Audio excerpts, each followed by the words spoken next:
Voilà, ça c'était juste pour partager un petit peu le démarrage et vous expliquer aussi une chose très importante, c'est qu'on a une super librairie qui a fait une sélection, comme vous pouvez le voir, des meilleurs ouvrages dans vos domaines.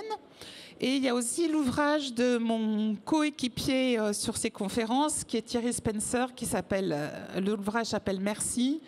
Et il est vraiment très sympa, que ce soit pour un cadeau ou en tout cas des bons contenus. Et j'ai découvert, est-ce que c'est bien d'être poli avec son intelligence artificielle? Il y a toute une partie entre la page 71 et 82 qui vous explique comment faut-il se comporter, surtout si on veut avoir des bons résultats. Donc on va passer au sujet et je vais vous demander d'applaudir fortement nos speakers qui ont pris du temps et qui ont préparé cette conférence. Pour commencer, j'appelle donc Audica avec Juliette Delcourt, que vous pouvez encourager. Merci Juliette d'être aux couleurs du salon. Tu te mets au milieu, s'il te plaît. Voilà, merci beaucoup Juliette. Juliette qui est directrice marketing et expérience client. Donc elle est pile poil dans le sujet du salon, c'est parfait. J'appelle également Anne Dionysie Fong de chez Michelin. Donc Anne est venue de, bien sûr, Michelin au siège à Clermont-Ferrand, pardon, c'est pas Schneider, ni une autre société qui s'appelle Legrand. Non, non, tu viens de Clermont-Ferrand, mais surtout tu passes beaucoup de temps à Marseille, tu vas nous dire pourquoi. Et également Alexandre Lac, sous vos applaudissements, pour Vérissure. Et Vérissure n'a pas tellement l'habitude de parler. Donc c'est ça qui est génial aussi, c'est qu'on va pouvoir découvrir des tas de choses intéressantes chez toi. Et tu es venu aussi avec une partie de ton équipe. Est-ce que vous pouvez lever la main? Très bien, ils sont là. Si vous avez des questions, c'est chouette. Donc il a un fan club. Et le fan club de Michelin, il est où? Il est par là. Ben, parfait. C'est très bien. Et le fan club international au féminin, il est où? Il est tout devant, premier rang. Parfait. Merci beaucoup. Donc, je reviens au sujet. Alors, on va parler des Nest et des Nold. Est-ce que vous savez ce que c'est les Nest? Ceux qui savent ce que c'est, lèvent la main. Très bien, 1, 2. Est-ce que vous savez les Nold? Lève la main. Un petit peu plus, monsieur, quelle est la réponse? Oui. Ah, il est de chez Danone. Ah bah très bien, trop facile. Bon, bah on va voir une définition plus tard, mais venez nous le dire quand même. Parce que Anne de Danone n'est pas là, donc vous la représentez. Donc ça veut dire NOLD, ça veut dire Never Old. Et je me sens directement concerné. Et vous faites quoi chez Danone? Responsable gouvernance service consommateur. Très bien, ben merci beaucoup. Merci de ce témoignage. Et on va revenir avec le témoignage de Anne Thévenet-Abitbol qui n'est pas là. Et tout simplement parce que Anne organise un gros événement à Évian. C'est bien ça, hein, elle a partagé le même agenda, on est d'accord. Elle organise un gros événement à Évian justement pour amener cette connaissance qu'elle a avec son équipe aux autres entreprises comme L'Oréal. Et donc, ils ont un événement qui se passe cette semaine. Donc, elle nous a fait des petites vidéos pour partager son témoignage. Donc, l'objectif maintenant, c'est de vous présenter effectivement pour cette nouvelle cible de consommateurs, quelles sont les pratiques de quelques marques, donc les 4 marques qui vont témoigner, et comment effectivement s'adresser et s'adapter à ce type de consommateurs hétérogène. Donc, comme la salle n'est pas trop au courant de la définition, Alexandre, est-ce que tu peux nous donner une petite définition de ces Nest et ces Nold? Alors, bonjour à tous. Pour essayer de faire simple, les Nest et les Nold sont 2 extrêmes de la segmentation client à laquelle vous pourriez faire face. Les Nest pour Newly Established, qui sont en réalité ces nouveaux cette nouvelle cible qui arrive dans la vie active et qui souhaite avoir accès à toutes les nouvelles technologies sans en maîtriser forcément tout le scope. Et à l'inverse, le segment opposé, les NOLD, donc comme vous disiez tout à l'heure, les Never Old, sont je dirais, la nouvelle définition d'une partie du segment senior. Ces seniors, comme on les a appelés pendant très longtemps, qu'on a considérés comme, entre guillemets, vieillissants, pardonnez-moi l'expression, mais en fait, aujourd'hui, ces gens sont effectivement seniors, mais des seniors jeunes et qui ne se voient pas, ou qui refusent en tout cas de se voir vieillir et sont toujours en quête d'indépendance. Parfait. Quelle est ta définition à toi des Nest, Juliette? Ça, tout fonctionne, t'inquiète pas, ne touche à rien. Ça fonctionne? Oui. Merci. Alors, les Nest, c'est vrai que nous, chez Audica, ce n'est pas forcément ceux qu'on va le plus cibler, même s'il y a de plus en plus de jeunes qui vont en effet avoir besoin de nous dans pas longtemps. Donc nous, on se concentre beaucoup sur les NOLD. Les NOLD, les Never Old, en effet. Les modernes seniors, on les appelle chez nous. Et voilà, c'est notre définition, c'est toutes ces personnes qui, au fond d'eux, ne pensent pas finalement être des seniors dans le sens de la projection qu'on peut tous avoir de gens très âgés. Donc c'est vraiment un décalage entre la perception que les gens ont et puis peut-être ce que physiologiquement leur corps leur dit. Et chez toi, Anne, comment tu définis les Nest et les NOLD? Sans parler de ta cible, dont on va parler tout à l'heure. Alors, c'est un petit peu compliqué. C'est vrai que... Je ne te parle pas de ta cible, je te le dis. Les Never Old, c'est intéressant, hein, dans le sens où, effectivement, c'est cette cible qui veut se sentir jeune, hein, quel que soit l'âge, et finalement vivre au quotidien de la même façon que les jeunes. D'accord. Et les Never Old, tu nous en as parlé. Et les Nest, comment tu les définis? Ceux qui sont plutôt chez soi, chez eux, hein, qui ont besoin un petit peu de se retrouver. D'accord. Ceux qui ont, pendant la crise du Covid, par exemple, amélioré leur habitat, fait en sorte qu'ils se sentent protégés avec une maison, donc un nid. En fait, ceux qui ont créé un cocon de protection. Donc les Nest, ils sont à la fois, comme le disait Alexandre, bien connectés, mais ils peuvent aussi être surtout ce sentiment de sécurité qui est très important et qu'ils ont besoin de pouvoir assouvir dans la pyramide de Maslow cette première étape. Donc je vous présente Anne Thévenet, donc à BitBall, que certains connaissent, et elle va présenter son activité. Je suis DG prospective et nouveaux concepts, c'est-à-dire que je suis chargée d'inventer toute nouvelle idée susceptible de faire bouger le groupe ou ses marques sur un plan international, et que ce soit en termes RH, marketing, social ou sociétal.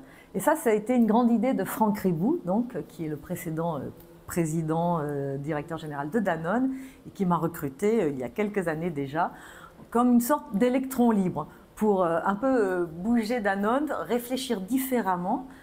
Alors, ce que je fais, en fait, c'est que je connecte ce qui se passe dans l'air du temps avec les gènes de Danone et aussi avec ce qui est important pour moi. Parce que comme il va falloir à un moment que je déplace des montagnes pour faire vivre des idées un peu alternatives, alors vous en connaissez certaines, hein, comme lait de vache par exemple, vous voyez, la vache à lunettes sur le packaging, ben voilà, vous l'avez en face de vous, ou les programmes EVE, qui sont des programmes interentreprises pour aider les femmes à progresser plus haut dans nos entreprises, qui aujourd'hui aussi est mondial, puisqu'il y a des éditions à Evian, d'où le nom Eve, mais aussi en Asie, en Afrique et bientôt en Amérique latine. Ou le programme Octave, qui est un programme sur les générations, qui raconte le monde qui change. Et une fois qu'on a compris comment le monde évoluait, alors, quel que soit son âge, on est en capacité d'y jouer un rôle. Et plus récemment, puisque c'est quand même aussi votre sujet de suivre l'accompagnement, enfin les changements des consommateurs, plus récemment le petit bébé NOLD dont on parlera tout à l'heure. Merci Anne.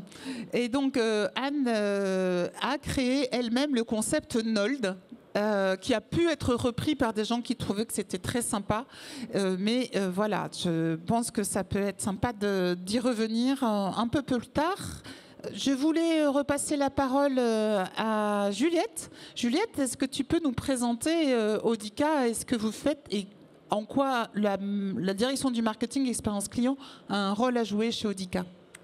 Merci. Oui, alors nous, on est normalement bien connus. On est une enseigne qui est en France depuis 45 ans, mais qui fait partie d'un groupe maintenant danois, un groupe international. On est dans 25 pays et on s'occupe de votre santé auditive, ou en tout cas de celle d'un maximum de gens. Notre mission, c'est vraiment d'aider un maximum de gens à entendre mieux.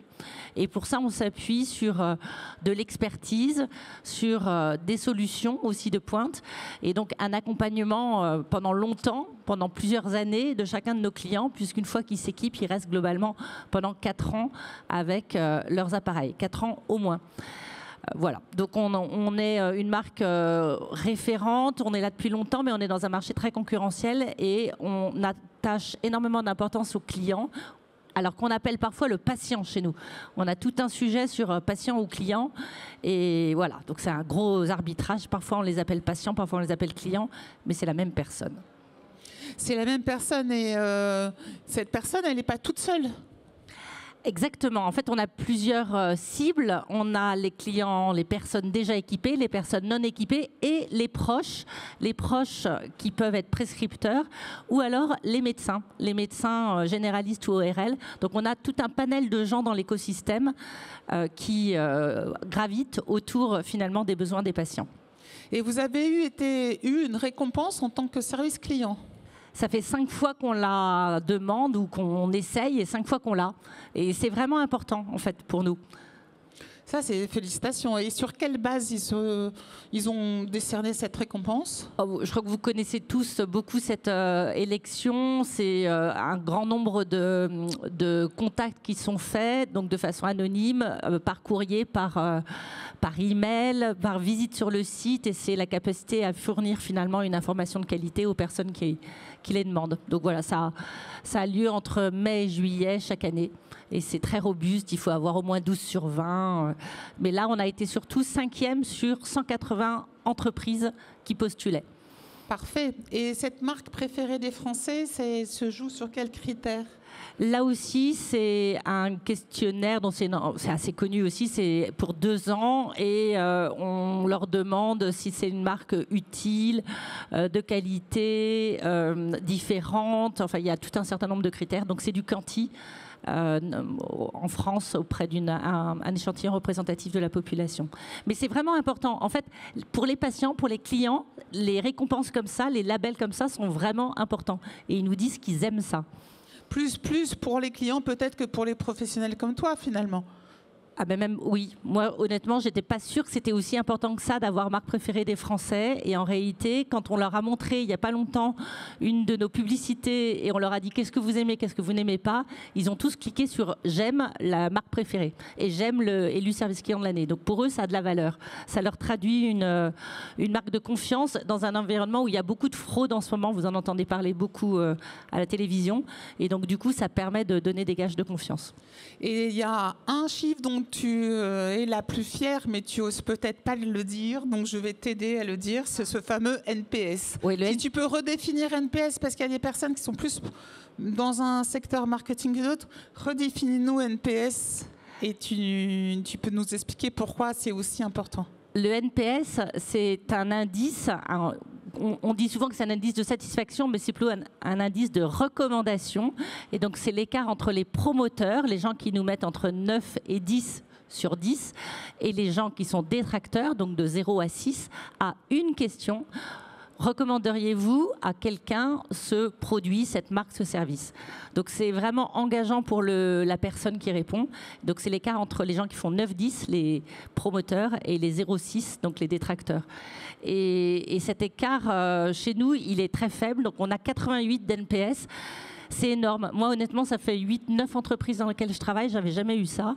Et je crois qu'il y a quelques entreprises qui sont aussi bonnes. C'est pas du tout lié au secteur. Faut pas forcément être dans le luxe pour ça. C'est surtout la qualité de service. Et vraiment, les messages que les clients nous laissent sont très touchants. On reviendra du coup aux NOLD et aux seniors qui sont capables de nous raconter avec beaucoup d'émotion ce qu'ils ont vécu et l'attachement qu'ils ont à l'humain en particulier. Magnifique. Et félicitations à toi et à toute ton équipe derrière. Et je vois qu'il y a des personnes d'Audica qui sont là. Julie t'a accompagnée. Je ne savais pas. Félicitations. Merci d'être là. Et merci à toutes les équipes qui se sont mobilisées autour de cette présentation. Chez toi, Alexandre, dis-nous en plus Verisure, parce que c'est vrai qu'on vous voit beaucoup à la télé. Il y a des gros budgets quand même derrière tout ça.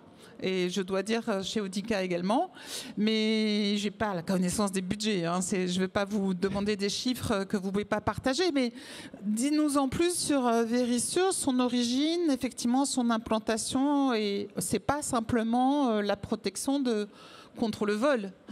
Oui, alors effectivement, je ne m'épancherai pas ici sur les budgets de communication et je ne vous infligerai pas non plus la lecture ou la relecture des chiffres que je vous ai affichés là.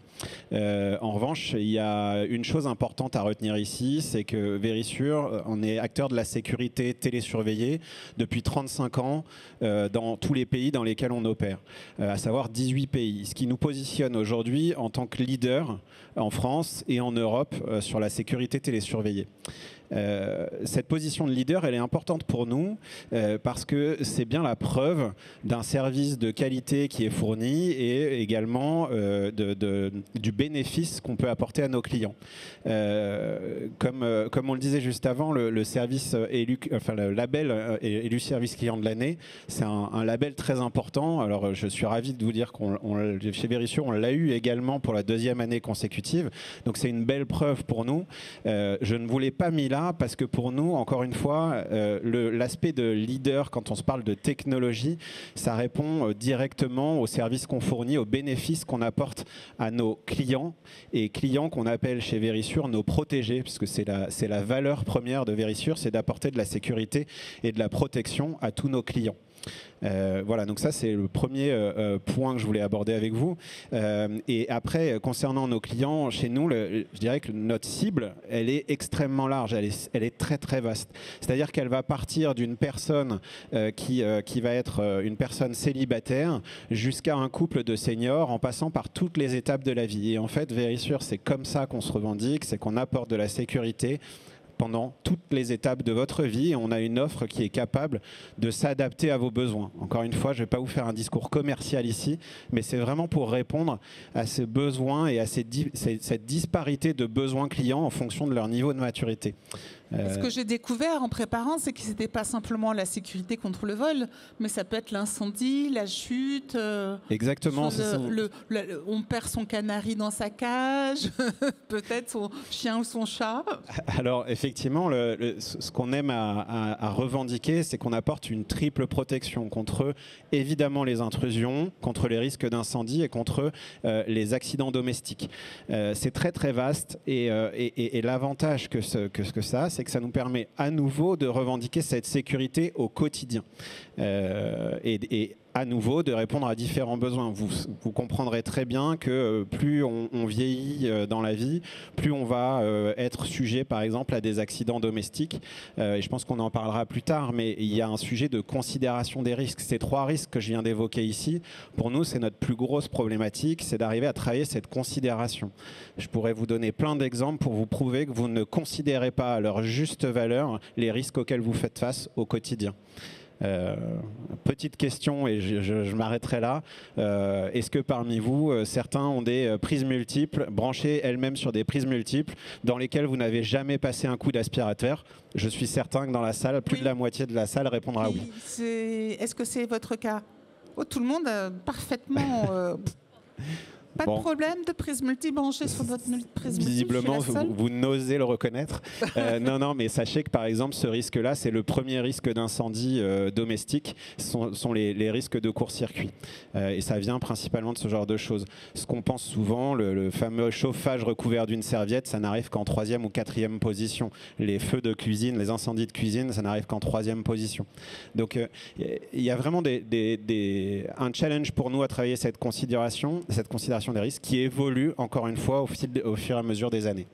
Donc un sujet qui n'est pas un sujet plaisir, un sujet qui est un plaisir, prévention ou en tout cas anticipation de ce genre de choses. Je vous ai parlé de technologie. Quand on parle de technologie, souvent on retrouve et on pense beaucoup à des love brands, des Apple, ce genre de choses, toutes ces grandes marques qui sont effectivement très sexy de par les services qu'elles apportent, parce que c'est fun, parce que c'est trendy, parce que toutes ces choses-là qui nous donnent envie à tous et à toutes de les acheter.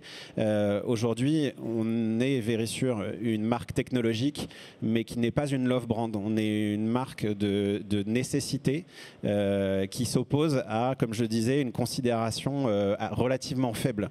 Donc notre challenge, c'est la prise de conscience. Combien ça représente de collaborateurs en France ? Alors Verisure, c'est près de 4000 collaborateurs en France uniquement. Donc c'est gigantesque. On a 3 centres de télésurveillance répartis partout en France, mais on a également près de 3000 personnes sur le terrain qui sont des experts sécurité, qui sont là pour effectuer des diagnostics de sécurité de vos domiciles ou de vos locaux commerciaux. Tu voulais ajouter quelque chose, Juliette ? En fait, en termes de considération, on a un peu le même sujet. Je ne sais pas si on arrivera un jour à être une love brand. Parce que c'est pas facile, c'est nous aussi un produit que les gens n'ont pas du tout envie d'acheter. En marketing, c'est pas facile d'aller développer de l'utilisation de produits que les gens ne veulent pas acheter, même s'ils en ont besoin. Oui, c'est un vrai challenge, effectivement, comme tu disais. Mais bon, je pense qu'il y a certaines marques dont tu viens de parler. Peut-être que quelque part, à cause d'un grand monsieur blond avec une mèche rebelle, on va avoir moins envie d'acheter. Ça, c'est un autre sujet. Concernant ta cible, en tout cas, le descriptif de ce que tu fais, Anne, vous avez un point commun, plusieurs points communs entre Anne. Et Anne Thévenet, donc, qui est chez Danone, et toi, Anne Dionysii-Fong. Toutes les deux, vous êtes intrapreneurs. Donc, vous avez une bonne connaissance de l'entreprise. Vous avez fait vos preuves pendant de multiples années en tant que directrice marketing, directrice expérience, directrice innovation, comme nous l'a rappelé Anne Thévenet, avec la marque notamment, et c'est comme ça que je l'ai connue il y a une quinzaine d'années, peut-être un petit peu plus même, les Deux Vaches. Donc vous êtes intrapreneur et vous êtes dans le test et l'innovation de nouveaux projets, alors avec des choses qui ne sont pas du tout comparables au niveau budget, puisque là vous êtes petites équipes rapprochées, très agiles, et vous faites, vous abordez de nouveaux sujets, des tendances et des innovations. Est-ce que tu peux nous en dire un petit peu plus sur ce que tu fais au jour le jour ? Alors oui, je fais partie donc du Michelin Innovation Lab. C'est un incubateur chez Michelin. L'idée, c'est de développer de nouvelles idées auprès de nouvelles cibles et puis d'explorer, de voir effectivement si ça a du potentiel, si on peut lancer ça au niveau du scaling. Et donc, on est à peu près une 60aine. Et moi, je suis partie sur un sujet sur la mobilité. C'est un peu le métier de Michelin quand même, la mobilité. Alors bien sûr, la mobilité c'est le métier de Michelin, mais là je suis allée sur des cibles un petit peu différentes, qui sont les cibles de personnes à mobilité contrainte. Et l'objectif c'est de se dire finalement ces personnes-là, elles ont des gros problèmes pour se déplacer. Et donc je suis partie sur une vision qui était vraiment faciliter les déplacements en ville et faire en sorte de pouvoir leur apporter des solutions qui leur permettent de vivre en toute sérénité. D'accord. Et donc, tu changes un petit peu de type de consommateurs qui sont des gens qui, avant d'être en chaise roulante, par exemple, étaient comme toi et moi, sur deux pattes, oui, on va dire. C'est important de le savoir, c'est qu'aujourd'hui, à peu près 80% des personnes qui sont handicapées avaient une vie avant tout à fait de valide. Ce sont des accidents de la route, ou en vélo, ou en moto. Et donc, ces personnes-là ont connu une vie différente avant, et donc c'est très important pour elles de pouvoir revivre aussi intensément ce qu'elles ont connu par ailleurs. Et on voit très bien que dans nos 10 courantes, il n'y a pas grand-chose qui soit adapté à cette situation, et du coup tu le testes sur un certain lieu géographique ? Alors oui, tout à fait. On a la chance de faire notre marché test sur Marseille. Marseille qui a accepté d'être la ville pilote pour toutes ces innovations qu'on a développées. Donc on touche bien sûr les personnes à mobilité réduite, handicap, mais aussi les mamans et les parents avec des poussettes, les personnes âgées, les personnes qui se cassent les jambes et qui sont mobilisées, qui ont du mal à se déplacer. Donc c'est des cibles assez larges. Et puis il ne faut pas oublier qu'il y a le vieillissement de la population aussi qui est là. Donc on sera peut-être presque tous concernés. Et moi, je dois dire, parce que j'habite en Asie la plupart de mon temps, et en Asie, il y a pratiquement un taux de naissance de fécondité qui a chuté, Par contre, il y a beaucoup de familles qui ont adopté des chiens, des chats, des animaux et qui les promènent en poussette. Donc à la fraîcheur du début de soirée, on ne voit que ça. On ne voit que des chiens ou des chats dans des poussettes. Ils ne sont pas forcément healthy. Ils vont bien sûr chez le vétérinaire très souvent, etc.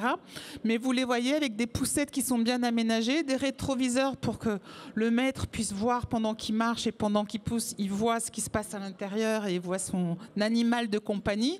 Et on voit plus de chiens ou de chats dans les poussettes qu'en train de marcher. Donc c'est même pas un prétexte d'aller faire de la marche en prenant son chien tous les matins qui nous oblige pour notre rythme cardiaque marcher un petit peu. C'est simplement parce qu'ils agrandissent la famille. Ça coûte moins cher d'avoir un chien ou un chat que d'avoir un enfant à qui il va falloir payer des études, des bonnes écoles, des inscriptions au club de sport qui n'ont aucune commune mesure avec les prix qu'on paye en France, hein, je vous rassure. Ayant vécu aux États-Unis et ayant vécu en Asie et à Singapour ou en Thaïlande, je peux vous dire les prix pour un enfant, pour élever un enfant, ils coûtent 100 fois plus cher là-bas qu'ici. Et du coup, ils ont préféré prendre un chien ou un chat, même s'ils organisent aussi des mariages pour leurs animaux de compagnie et qui les promènent en poussette. Donc un vrai sujet qui pourrait être intéressant aussi pour cette cible. Est-ce que tu peux nous expliquer donc comment tu connais ton consommateur? On s'est aperçu qu'effectivement il n'est pas seul, il est avec un aidant. Et est-ce que tu fais des études spécifiques sur ce type de clientèle? Alors oui, nous, vous savez, il y a une personne sur 4, un Français sur 4 qui est malentendant en France. Donc c'est énorme. Ces études, ces informations, on les a par des études de santé publique, mais finalement, il n'y a pas de marché. Bizarrement, on est dans un marché hyper concurrentiel, mais il n'y a pas de panel, il n'y a pas Nielsen, il n'y a pas GfK. Il y a la sécurité sociale, mais c'est la sécurité sociale qui compte le nombre d'appareils auditifs qu'on vend, mais on n'a pas d'études marketing avec la Sécu, malheureusement d'ailleurs. Donc du coup, on fait beaucoup d'études, nous, pour essayer de comprendre ce que souhaitent et les attentes et ce dont ils ont besoin, tous nos patients. On appelle ça plutôt donc des patients. On fait des études de façon industrielle, donc en permanence, tous les jours, il y a les NPS, à tous les moments de vie de nos patients, en amont, en aval, un peu équipés, pas encore équipés. Il y a vraiment ces différentes cibles et des gens qui n'attendent pas du tout la même chose. Après, on a la batterie classique des Kali, des Canti, mais on passe notre vie à observer et à prendre en compte ce qu'ils disent. Parce qu'en effet, ils changent. Et pour revenir juste une seconde sur la notion de senior, il y a un vrai changement entre les moins de 80 ans et les plus de 80 ans. Une vraie différence en termes de canal de communication, en termes de type d'information et donc du coup en termes d'éducation aussi et donc derrière de posture de ces personnes-là par rapport à nos professionnels de santé. Nous, on vend des dispositifs médicaux. Donc c'est hyper important de les écouter. Et la dernière chose, c'est qu'on parle des gens qui ont besoin, qui sont donc malentendants, mais ils vont mettre 7 ans pour en effet franchir la porte et aller faire un bilan auditif et s'équiper. Et quel est le frein? Pourquoi pendant 7 ans, ils ne vont pas réaliser Alors, bizarrement, depuis 2021, avec la réforme 100% santé, tout est gratuit. Vous pouvez faire un bilan gratuit, un essai gratuit pendant 30 jours, acheter gratuitement un produit, bien. Même sans mutuelle? Avec une mutuelle. Mais la plupart des Français, surtout qui travaillent, ont une mutuelle. Et les autres, il y a des solutions. Donc, bilan, essai, appareil gratuit, suivi limité gratuit. Donc le frein du prix a été levé depuis 2021 avec la réforme 100% santé. Donc en fait, on est dans le frein psychologique des gens qui ont peur de faire vieux. Donc c'est un produit qui parfois est mal associé à des idées morbides. Donc c'est un vrai sujet de passer à l'acte. Et donc la première chose que les gens cherchent sur Internet, c'est un produit invisible. En fait, c'est vraiment le côté invisible, discret. D'accord. Donc en fait, il existe vraiment le produit invisible? Tout existe. Maintenant, c'est franchir le cap et donc le rôle du médecin, bien sûr, mais surtout des proches est clé. Voilà, c'est vraiment le proche qui va pousser la personne malentendante parce qu'elle en a marre d'être tout le temps, qu'on lui demande tout le temps de répéter. Donc il y a une lassitude. Et puis il y a aussi, de façon rationnelle, maintenant une prise de conscience qu'il y a un lien entre l'audition et, j'ose dire le mot, la démence, c'est-à-dire aller jusqu'aux maladies cognitives, enfin avec problèmes cognitifs comme Alzheimer. Et on est en train de voir aux États-Unis où l'audition est mieux traitée, il y a une baisse d'Alzheimer grâce à ça. Intéressant. En prévention, en tout cas. Et concernant tes équipes, donc ce sont des équipes de proximité, est-ce que votre rôle au marketing, c'est de créer du trafic dans ces centres d'audition? Oui, nous, le premier rôle, c'est d'aller pousser les gens à faire un bilan. Voilà. Notre mission, c'est d'aider les gens à entendre mieux. Donc, c'est d'abord de savoir s'ils entendent bien. Donc, on va faire de la prévention partout. C'est vraiment une grande action. Et puis, c'est de la prévention en dehors des centres et ensuite dans nos centres auditifs. Et le coût, même si c'est gratuit, mais rien n'est jamais gratuit, le coût réel, c'est combien pour savoir le panier d'achat moyen? Alors, même pour les appareils qui sont, comme je dis, en effet, gratuits, c'est-à-dire avec un reste à charge 100% remboursé, donc à 0 € de reste à charge, c'est quasi 1 000 € par appareil. Donc c'est, on va dire, un peu moins de 2 000 € entièrement pris en charge par la Sécurité sociale et la mutuelle. Bon, ça, c'est les appareils d'entrée de gamme. Très bien. Donc, votre connaissance des clients, ce sont les clients seniors. Et tu as vu une différence sur les seniors entre les 80 et les moins de 80. Et en dehors de cet aspect âge, est-ce qu'il y a une différence senior de comportement? Il y a une différence entre les très urbains, les grandes villes et la campagne, on va dire, c'est sûr. Globalement, tous, ils veulent de l'humain. Voilà, de plus en plus d'humains, et c'est ça qu'ils recherchent. Ils veulent, les personnes déjà équipées notamment, elles savent l'importance d'aller avoir un rendez-vous de façon facile et régulière, et donc elles aiment bien être prises en charge par des humains. Et du coup, on n'arrête pas, depuis que je suis arrivée là, de me demander est-ce que vous avez de l'IA dans votre service client. Nous, la première chose qu'on nous demande dans le service client, c'est pas de l'IA, c'est de l'homme, de l'humain et des personnes qui parlent aux clients. Très important, surtout pour la thématique globale du salon, en fait, stratégie d'adaptation pour le futur, intelligent multiple, pas simplement de l'intelligence artificielle, mais également le retour de l'humain. Chez Verisure, comment vous connaissez vos cibles de clients et comment vous les décrivez? Je dirais que chez Verisure, on a, comme je disais tout à l'heure, une audience et une cible tellement vaste que, effectivement, la clé, c'est la connaissance de ces audiences-là. Donc, de façon assez classique, on va réaliser des panels conso, des focus group, des tests quanti, toutes ces choses-là qui sont indispensables pour comprendre nos audiences. En revanche, ce qu'il en ressort très souvent, et je pense que si on est tous une communauté de marketeurs ici aujourd'hui, on sait tous que adapter son message à la bonne personne, au bon endroit, au bon moment, c'est la clé de notre communication. Il est également important de connaître le marché dans lequel on agit. Et aujourd'hui, pour parler du marché de la sécurité, en France, c'est un marché sous-pénétré. On se parle de 8% de taux de pénétration. Donc c'est encore un marché dans lequel il y a une étendue gigantesque de développement possible, non seulement pour Verisure, mais aussi pour tous nos concurrents, qu'il s'agisse de concurrents de sécurité télésurveillée, mais aussi ce qu'on appelle chez nous le standalone, les produits que vous pouvez acheter sur Amazon ou ailleurs qui vont fonctionner tout seuls sans télésurveillance. Donc, ce qui est challengeant pour nous, c'est d'arriver à délivrer ce fameux bon message à la bonne personne, tout en n'augmentant pas notre coût d'acquisition. Je ne vais pas vous mentir, Verisure, c'est évidemment une entreprise qui cherche à grandir, à croître, qui est aussi là parce qu'on fait du business. Et donc notre volonté, c'est d'aller recruter ces nouveaux protégés en le faisant sans délaisser une partie de notre audience. Je vous le disais tout à l'heure, notre audience est vaste. Donc notre challenge, c'est de travailler la considération. De facto, si je travaille la considération des risques, en n'apportant pas une couche de spécificité, de différenciation, de supériorité dans notre offre, alors je fais le travail pour mes concurrents. Là, vous voyez ici les chiffres de ces risques. Ce sont des choses qu'on martèle, qu'on ne cesse de rappeler à tous, tout en rappelant que pour y répondre à chaque fois de mieux en mieux, il nous faut une couche d'innovation et de technologie. Et pour revenir sur le sujet de nos fameux NOLD, en fait, la problématique qu'on rencontre sur cette audience-là, c'est que ce sont aujourd'hui, c'est une cible qui s'étend de plus en plus.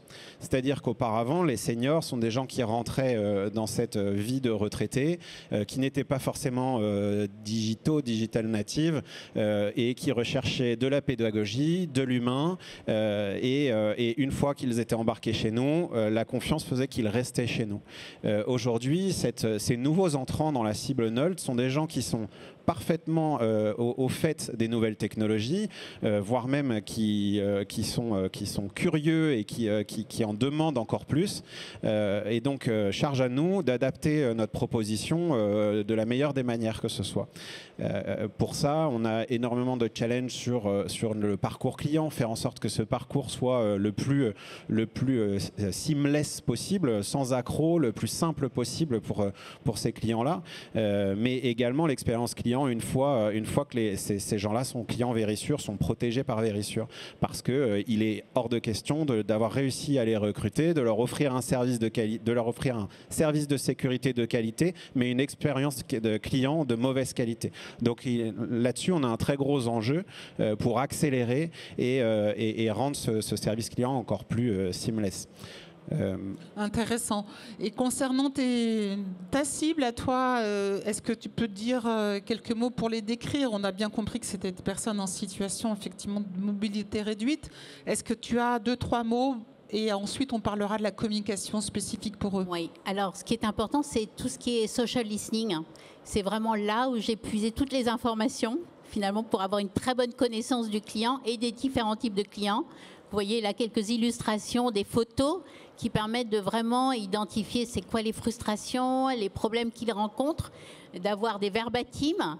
Donc c'est une richesse énorme qu'on trouve sur Facebook, sur Instagram, sur TikTok et qui permet de compiler ces besoins. Donc un vrai social listening que tu fais avec tes outils de social listening comme on peut trouver parmi les exposants sur le salon, ou que tu fais avec tes hashtags, la création avec ton équipe? Les deux. Tu peux avoir les deux, effectivement, avec des outils maison, mais aussi à regarder, observer les hashtags pour pouvoir se nourrir de tous ces verbatims et de la connaissance client. Et cette nourriture, en fait, entre guillemets, pour les gens qui font les tendances, comme chez Danone avec Anne Steven à Bitball, elle va aussi chercher beaucoup, elle me racontait quand on a fait les interviews, qu'elle allait les chercher dans même les films, dans l'actualité, dans les tendances qu'elle voyait dans la consommation, et donc pour ouvrir les chakras et s'inspirer des pratiques. Absolument. Et qu'est-ce que tu as mis en place comme offre, en fait, pour ces gens qui sont en situation de mobilité réduite? Alors, on a travaillé avec ces personnes et on a développé 3 offres. Une carte qui permet d'identifier tous les parcours accessibles sur Marseille, avec la petite patte du guide Michelin, avec la sélection des endroits qui sont vérifiés accessibles. Donc, on est vraiment là dans une vérification d'observation. On a listé tout ce qui est à visiter, les restaurants, le shopping, les activités, les événements. Un site internet parce que les personnes aiment bien préparer leur voyage, leur visite. Elles ont besoin d'être rassurées avec les photos. Et enfin, une application digitale qui permet non seulement d'avoir tous les endroits qui sont accessibles par thématique, mais aussi de savoir comment on s'y rend. Ce qui est important, c'est de savoir si la voirie est plate et accessible, le trottoir et on peut y aller avec un fauteuil roulant, et puis les transports qui sont accessibles. Donc, vous voyez, on a une offre assez complète qu'on va lancer sur Marseille. Et du coup, comment avez-vous créé cette offre ? Alors, on l'a créé en travaillant avec une communauté, des communautés d'utilisateurs, nos bêta-testeurs qui sont variés, dynamiques, jeunes, qui ont envie de faire bouger les choses. Et en les écoutant, en travaillant avec eux au quotidien, non seulement on a eu des idées, on a travaillé sur le développement de l'offre, mais on a aussi travaillé avec eux sur optimiser ce qu'on a fait et puis après en faire de véritables ambassadeurs. Intéressant. On va voir le témoignage aussi de Anne qui nous parle de sa communauté. Pourquoi Danone s'intéresse à ce projet? D'une part parce que c'est a new ways of marketing, c'est une nouvelle façon de parler en construisant une communauté avant même donc d'avoir des produits et des services. D'autre part parce que c'est évidemment totalement en ligne avec la mission de Danone qui est de préserver la santé par l'alimentation. Nous, simplement, on ne dit pas seulement par l'alimentation, mais le sujet, c'est de permettre aux Nold de rester au top de leur forme le plus longtemps possible. Donc on voit bien qu'on est dans la santé, par l'alimentation, certes, mais aussi par le mouvement, par l'activité physique, mais par l'activité mentale aussi, continuer à avoir une vie sociale, on sait que c'est très important, continuer à avoir des projets, continuer à apprendre, etc. Et simplement, c'est aussi une sorte d'intrapreneurship à l'intérieur de Danone. Donc, ils nous soutiennent, mais ils nous laissent faire les choses vraiment avec toute notre authenticité, parce que finalement, pour commencer, on a voulu prouver que cette génération existait. Donc, Charlotte et moi, on écrit tout nous-mêmes. Et ce qui aussi montre beaucoup de congruence, parce que we walk the talk. Hein, on dit ce qu'on fait, on fait ce qu'on dit, et on ne parle que de choses qui nous sont importantes, auxquelles on croit, et aussi évidemment en interaction avec la communauté. Donc, c'est une nouvelle façon de faire du marketing. Et c'est aussi évidemment en lien avec la vision et la mission de Danone. Et enfin, c'est aussi parce que vous savez qu'on a un pôle de nutrition médicale qui s'adressait quand même plus à des gens plus âgés. Et là, avec Nold, on travaille pas seulement sur la curation, mais sur l'anticipation, sur comment être à nouveau au top de sa forme le plus longtemps possible. Il faut déjà mettre en place certains bons réflexes, bonnes attitudes, bons comportements dès qu'on devient Nold, c'est-à-dire dès qu'on commence à se sentir un peu rouillé, etc., comme je l'ai dit tout à l'heure. Donc on voit une façon de communiquer différente en construisant d'abord une communauté. Et quand elle parle de Charlotte avec elle, c'est parce qu'effectivement, en ce format intrapreneurship de start-up à l'intérieur d'une grande entreprise qui est Danone, puisqu'elle est en charge VP Innovation et Prospective, elle s'adresse à cette communauté pour tester ses idées et justement donner un bon contenu pour la prévention. Chez toi, chez Verisure, Alexandre, comment tu communiques justement sur ces sujets qui ne sont pas forcément des sujets faciles, sans alarmer, sans inquiéter? Et je rappelle effectivement le numéro qui s'affiche pour vos questions. J'en ai déjà reçu une qu'on va afficher tout à l'heure. Alors, c'est un bon point. Effectivement, notre enjeu est de communiquer. J'en ai cité beaucoup des enjeux. Vous comprendrez que c'est challengeant. Non, ce qui est compliqué, c'est effectivement, on communique sur un sujet qui est anxiogène, qui est la sécurité. On nous reproche de temps en temps d'avoir une approche anxiogène. Ma réponse est plutôt de dire qu'on a une approche réaliste et que ce qui est anxiogène, c'est le fait que les gens comprennent qu'ils ne réalisent pas à quel point les risques sont présents. Déjà, c'est le premier point. Pour rebondir sur ce qu'on disait tout à l'heure, quand on parle des seniors ou de ces NOLD, le sujet, c'est de faire comprendre à cette cible que les risques que l'on met en avant, que l'on montre, que l'on explique, sont concrets, sont réalistes. Et que ces risques-là, il faut s'en prémunir. On a par le passé mis en place des campagnes très ciblées sur des canaux, comme je disais tout à l'heure, des canaux très ciblés pour les seniors, pour leur expliquer que les accidents domestiques c'était une réalité, que passé un certain âge, les risques cardiovasculaires augmentaient, les risques de chute, toutes ces choses-là sont des réalités pour eux. Spoiler alerte, ça n'a pas fonctionné. Et comment ça se fait? On ne parle pas des choses qui font rigoler, donc du coup, les gens mettent peut-être justement des bouchons dans les oreilles, c'est l'inverse de ce que tu fais. Il faudrait aller chez Audica. Non, mais nous, c'est pareil, on ne doit jamais utiliser les mots problème, tout ce qui est négatif, on ne doit pas l'utiliser parce que ça ne marche pas. Exactement, je pense que les gens refusent d'accepter les risques, ou plus exactement d'accepter ces choses auxquelles ils font face. Et du coup, la solution qui a été trouvée, c'est une solution qui est vieille comme le monde, qui est la recommandation. On a décidé de changer complètement de braquet et de s'adresser non pas à notre cible finale qui est la cible senior, mais à la cible de recommandation qui sont leurs enfants. Donc quand je vais vouloir faire prendre conscience des risques auxquels font face les personnes de 70 ans, je vais aller m'adresser à leurs enfants qui ont 40, 50 ans pour justement leur faire comprendre que pendant très longtemps, leurs parents se sont occupés d'eux, et bien maintenant, ce sont eux les parents de leurs parents, et que c'est à eux, il y a un relais de responsabilité qui doit s'opérer. Donc ça a été une des opportunités. Et après, juste pour terminer, la solution du coup en termes de communication, en tout cas celles qu'on a identifiées, c'est de se dire continuons à communiquer sur une approche très mass média, très très large, parce que de toute façon, en allant toucher ces cibles de recommandation, eh bien, en fait, on fait d'une pierre deux coups, puisqu'ils vont potentiellement considérer les équipements pour leurs parents, mais aussi potentiellement pour eux et pour leurs enfants, puisque la sécurité, c'est aussi la sécurité du foyer et donc des enfants au sein de la maison. Alors, je ne suis pas une agence de com, je n'ai pas été payée pour ça, ce n'est pas mon rôle aujourd'hui, mais je me permets de dire, ma suggestion, c'est de prendre un influenceur et de faire quand même un petit peu des réseaux sociaux et de dire, voilà, exemple, fun fact, on vous décrit une situation et puis voilà, qu'est-ce qui peut arriver et peut-être qu'on aura plus d'écoute. C'est un bon point. Alors, j'ai parlé de mass média, mais effectivement, les réseaux sociaux, c'est le deuxième levier de notre côté. Et le sujet de l'influence, encore une fois, la recommandation. C'est beaucoup plus simple de faire comprendre un message par ricochet parce que ça paraît beaucoup moins top-down. Et c'est un très gros sujet chez nous qui est d'arriver aujourd'hui à aller chercher ces influenceurs. Et en fait, le targeting, il est là. C'est trouver le bon influenceur pour aller chercher, pour aller plutôt s'adresser à la bonne audience. Et donc ça, on le fait pour toute notre tranche d'âge de cibles et de prospects.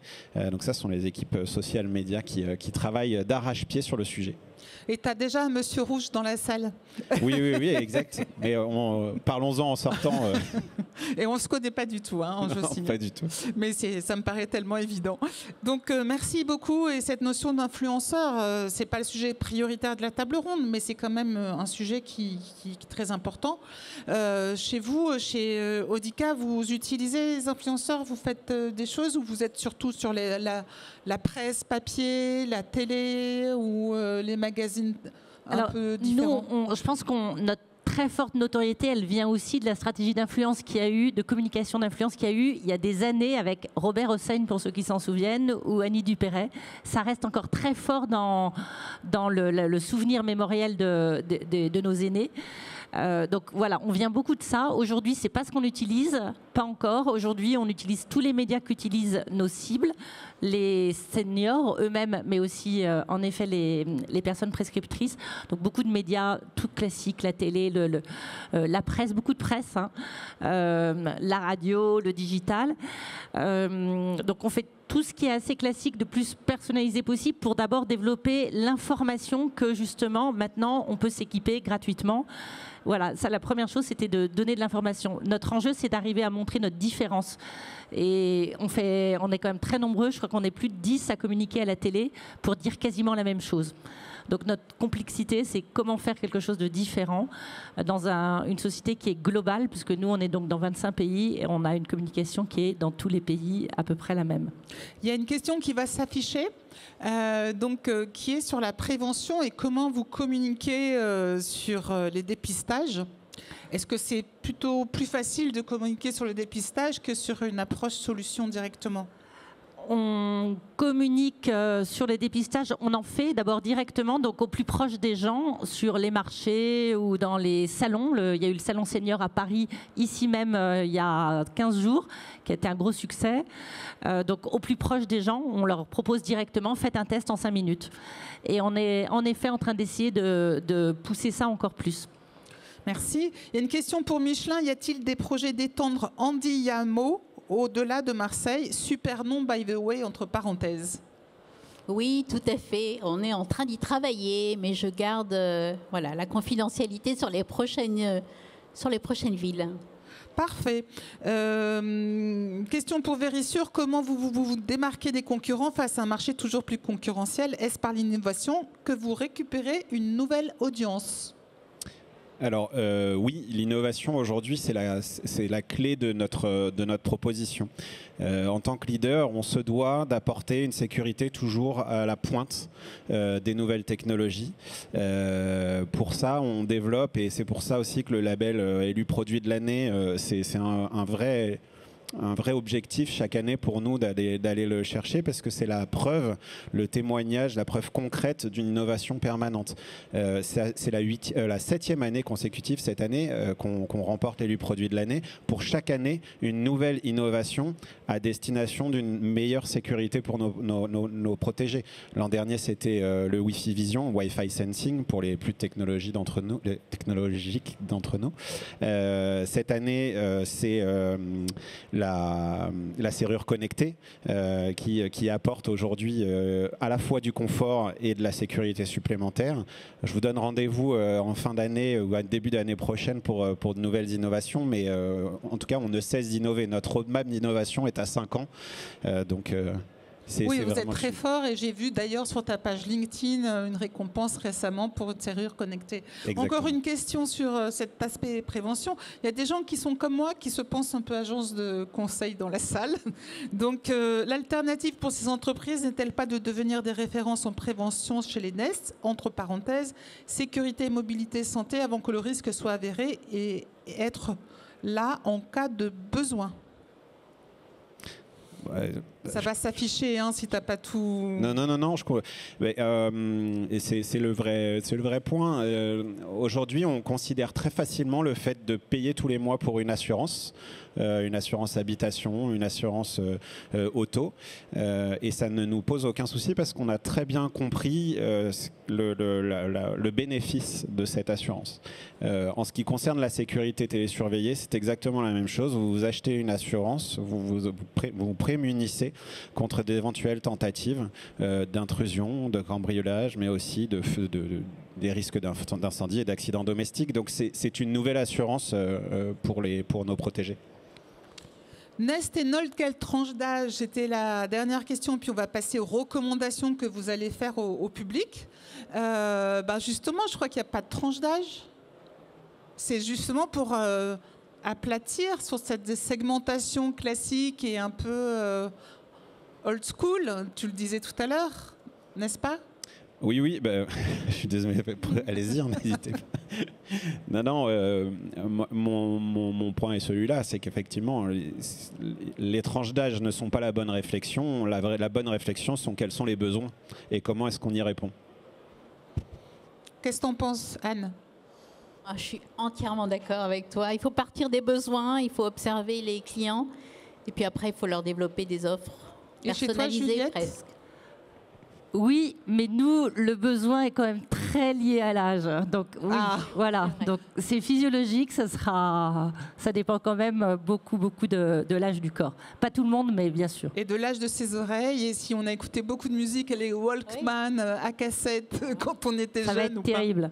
Mais là où je suis d'accord, c'est que de toute façon, même dans une tranche d'âge, c'est bien le comportement qui fait la différence quand même. Ok, mais si on voit l'amour ouf, on voit l'effet que ça avait sur les oreilles, les boîtes de nuit et tout. Bon, je reviens au sujet. Je vais vous demander à tous les trois une recommandation, mais très rapide, en format hashtag, aux personnes qui sont dans la salle, sur les doux et les dentes. Il nous reste 4 petites minutes parce qu'il y a du monde qui va arriver dans la salle. Donc, est-ce que vous pouvez nous donner vos doux et vos dentes? Je commence par toi, Juliette. Alors, moi, pour être très rapide, je dirais ne pas moyenner, parce que justement, même moi, dans une tranche finalement assez étroite, de plus de 65 ans, il y a plein de comportements et plein de types de clients, donc je dirais surtout démoyenner, essayer de revenir à la data et de la démoyenner. Enfin, je dirais, voilà, c'est la principale information, le principal conseil que j'aurais. Démoyenner. Oui. Démoyenner, ne pas considérer qu'on a une personne de...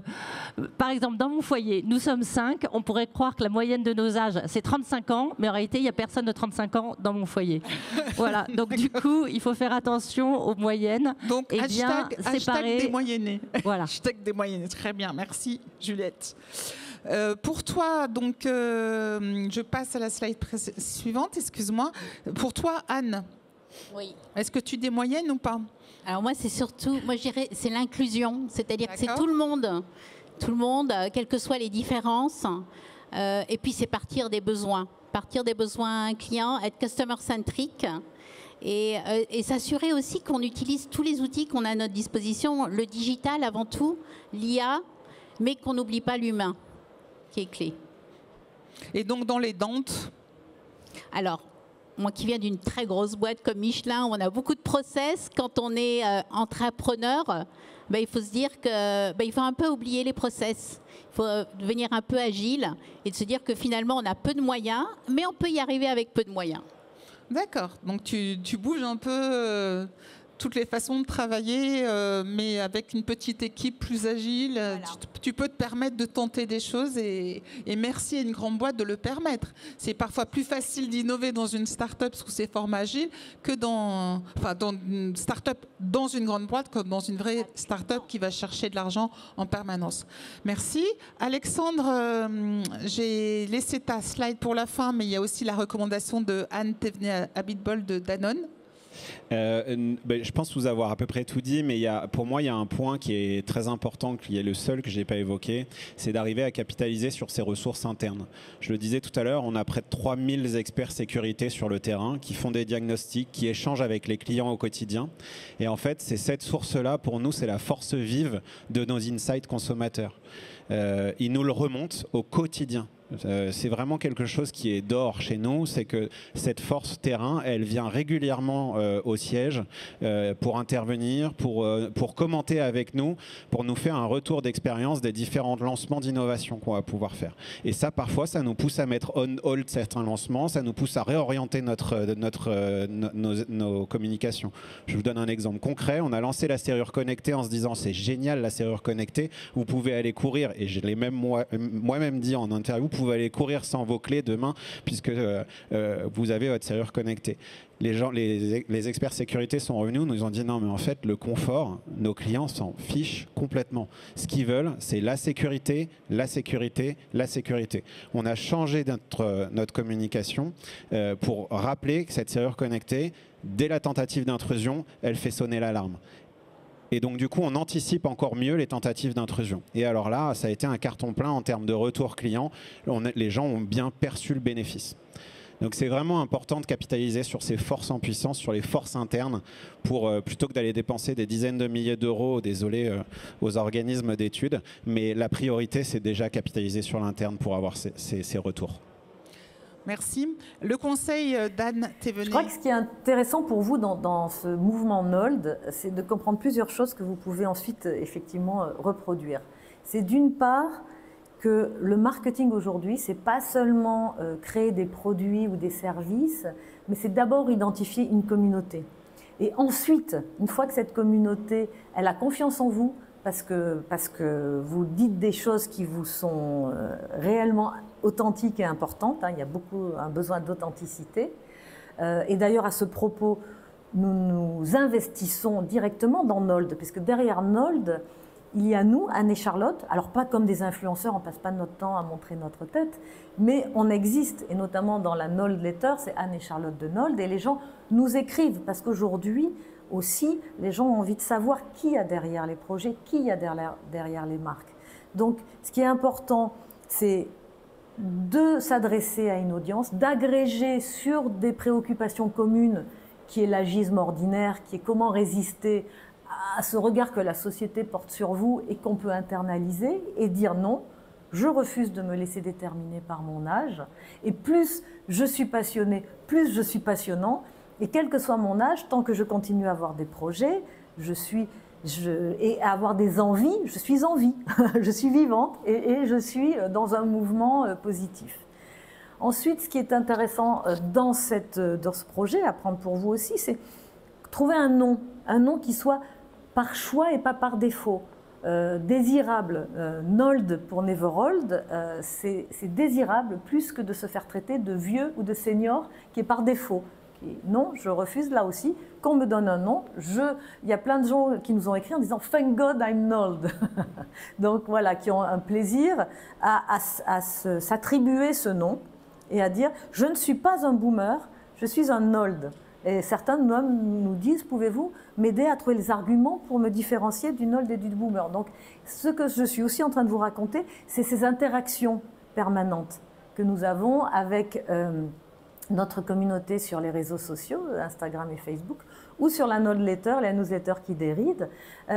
Et avec ces interactions, nous sommes toujours au plus juste de leurs attentes, de leurs besoins, puis des fois Ça nous permet aussi de faire du test and learn. Des fois, on se plante, on leur propose des choses, ça ne leur plaît pas. Ils nous disent, ben non, faites plutôt ça. Donc, je crois que vraiment, le marketing d'aujourd'hui, ça passe d'abord par les gens et par la diversité de leurs besoins, avant même de réfléchir à quels sont les produits et les services qui pourraient les concerner. Donc, merci beaucoup à vous de votre présence. Merci beaucoup à tous nos speakers. Je pense que vous avez appris beaucoup de choses sur cette cible de clientèle qui est une cible en puissance. Et l'an dernier, on en parlait également sur notre table ronde que je vous invite à revoir sur le replay du salon, puisque sur le site web, vous avez toutes les tables rondes et vous aurez celle-ci dans une semaine. L'an dernier, c'était Clinatech sur le futur adaptatif qui nous a fait une très belle démonstration de ce qu'il faisait sur la connexion cerveau et ordinateur, justement pour préparer l'avenir des NOLD. Merci encore, je vous demande de les applaudir et merci à vous de votre présence et bonne préparation. Merci.